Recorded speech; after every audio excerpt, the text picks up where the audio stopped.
Tingala kung anong naa naman ni dagat. Kay sa City Hall raman akong giingon ni Manong. Kay wala pa ko kabalo asa ang City Hall kay first time na akong makaadto diri sa City Hall. O gagoy naa naman ni Barkoy noon.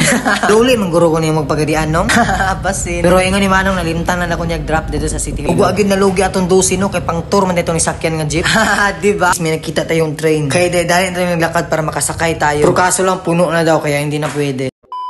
May bungkag na po ninyo mga badinaw. Welcome back na po sa itong video. Ug mata na gina si Luya, dapat mata na po ko. Kaya ako jitig bantayan na niya mabuntag. Ug dili na ito sugta na itong adlaw. Dili na maka soundcheck badi o tara soundcheck o. Gago! Hey. Ug dugay yun na mo mata sa era mabuntag. Igamata na siya kadlawon para pakanon si Ulia. Ug ako po ning gigawa si Ulia no, aron mainitan po ni dire. Kay whole day na po ni siya magpundo sa aircon. Kay delikado na po kayong init mo nang dili kay mintigawa sa maudto.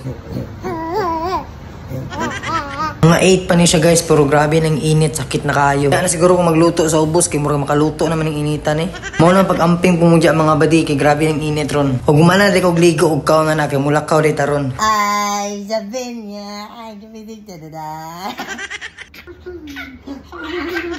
Naabot na ko sa Haro Plaza. Dire na ako giparking sa simbahan ng akong bike. Wala na naka-vlog kay init kayo. Ug karon nagsakay na kog jeep kay ang plano din ako maadto ko sa City Hall. Kay magkuha na lang ko permit para sa tong business. Ug aron makasugod na ta. Ug first time din na to makasakay og jeep diya sa Iloilo mga badi. Ug tag 12 diya pamasahe diya malayo man o maduol. Medyo duol na tete dire padulong og city proper. Ug grabe ang kainit mga badi, sakit kaayo gyud. Naa na ta dire murag city proper naman gining lugaran ni. Wa pagkikita kami muray sa ning Iloilo gyud. Nindot gyud ning Iloilo mga badi. Kay dako na kayo siya og dahan kaglagan. Mao gini pinakalimpyo nga city sa tibuok Pinas o sa tibuok Asia man siguro. Mao nang diri gusto si era magpuyo o magprocess sa paper ni Ulia. Karon na tingala kung anong naa naman ni dagat. Kay sa City Hall raman akong giingon ni Manong. Kay wala pa ko kabalo asa ang City Hall kay first time na akong makaadto diri sa City Hall. O gagoy naa naman ni Barkoy noon. Duli man guro ko niya magpagadian nong. Basin. Pero ingon ni Manong nalimtan na ako niya drop dito sa City Hall. Ubutan ta kay ni si Manong badi kay gi-explain ko niya about aning Iloilo. Ug agad nalugi atong dusi no kay pang tour man dito ni sakyan nga jeep. Di ba? Ug karon naabot ta diri sa city proper nga plaza. Ug tawhay kay diri mga badi bisag unsa ka init ang panahon. Kay dagan kay sila diri punuan nga dagko mo nang ma-feel ya pa nimo hangin. Ug karon na amaze po ko kay dako kay lang City Hall. Pero bisan unsa ka dako makita gini mo nga limpyo gyud ilahang building. Nang wagi-agit it ba?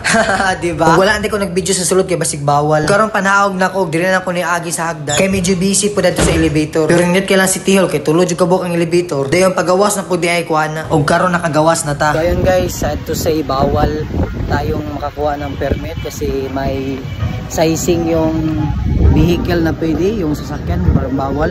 Hindi talaga siguro yung motor cart guys, yung kadalasan talaga ginagamit mga street food vendors. Kaya hanap tayo ng ibang paraan. Uwi na lang siguro tayo muna. Kaya ayun, sad to say, hindi talaga pwede. Sa may alam dyan na pwede tayo makadisplay gamit ang sasakyan, please comment down below. Pero bago tayo umuwi guys, may nakita tayong train. Kaya dali na naglakad para makasakay tayo. Pero kaso lang puno na daw, kaya hindi na pwede.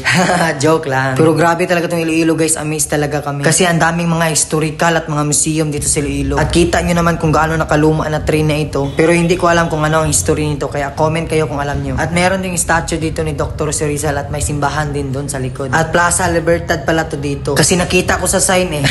Diba? At ito nakasakay na rin tayo ng jeep. Papunta tayo dun sa simbahan sa Haro Plaza para kunin yung bike. Kaya road trip na naman tayo sa sobrang init ng panahon. Kaya ang ganda magbenta ng lemonade kaso lang hindi tayo naaprubahan. Mo nang sa mga viewers nato dyan, share na ninyo yung video na itong mga badi. Aron makapadayon kita pag-ayuan na itong vlog. Naanapod sila yung mga statue diri o nga nindot kay pagkahimo. Labaw na siguro ang history about ani. Og karon ako na itong bike nata diri karon sa Haro Plaza. Kaon salita ninyo mga badi. Og nagbalon deko kay nagplano ko nga mo diretso na lang kog gym pag ato sa City Hall. Mao nang pagumana og kaon, pahulay sa gyud ta bago ta mag-gym. Mao nang karon aswat sa taginagmay aron mudako-dako pud ta. Kay mas taas magod sa ira, mao nang mas nito mudako-dako pud atong lawas. Wa gid ta nagdugay ayo di aron makahuli na pud ta kay gibingaw na ta sa itong mga palangga.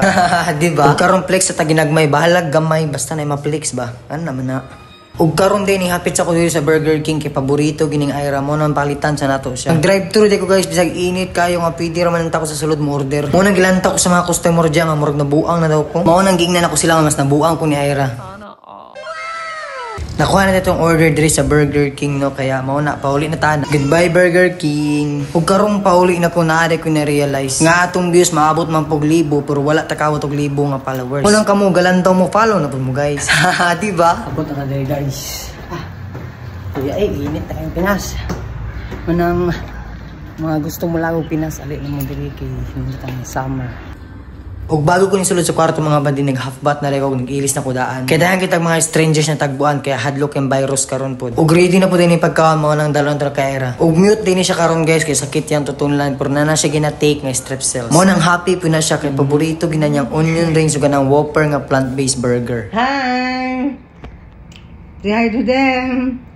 Bagong gising. Mag-ura yung kamatahan nga itong bata, oh. Uy, sa mani. Sa mani kalibutan. Di ko kasabot. Akong mama nadiri. Ako nadiri. Allah.